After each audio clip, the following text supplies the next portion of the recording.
నేను చెప్పేది ఎందుకు చెప్తా ఉన్నానంటే, ఈ విషయాలు అందరూ కొత్త వాళ్ళే. కొత్తదనానికి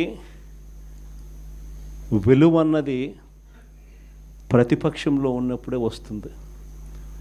ప్రతిపక్షంలో ఏ నాయకుడైనా ఎదగలుగుతాడు, ఎవరైనా నాయకుడు కాగలుగుతాడు. అయితే 2 గుణాలు ఉండాలి. ఒకటి ప్రజలకు అందుబాటులో ఉండడం, రెండవది చిక్కటి చిరునవ్వుతో పలకరింపు.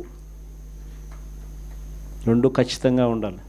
ప్రతిపక్షంలో ఉండాల్సింది మరొక మేజర్ గుణం ఏమిటి అని అంటే, ప్రజలకు ఏదైనా సమస్య వచ్చినప్పుడు ప్రజల తరపున మనం ప్రజలకు తోడుగా నిలబడగలగడం.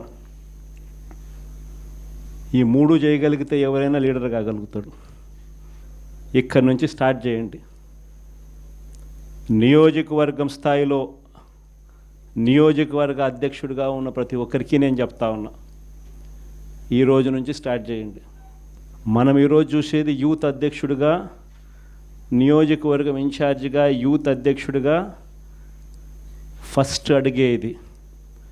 మీ చివరి అడుగు ఎమ్మెల్యే కావడం, అది గుర్తుపెట్టుకోండి.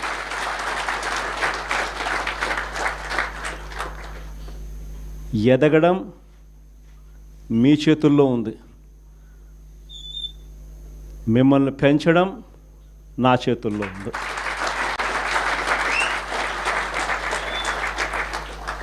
కానీ మీరు పెరగాలి అని అంటే నేను చెప్పిన ఈ 3 గుణాలు లేకపోతే ఎవరు పెరగరు. ఈ 3 గుణాలు ఉండాలి. ఈ 3 గుణాలను పెంచుకోవాలి. పెంచుకున్న దాంతో అసెస్ చేసుకోవాలి.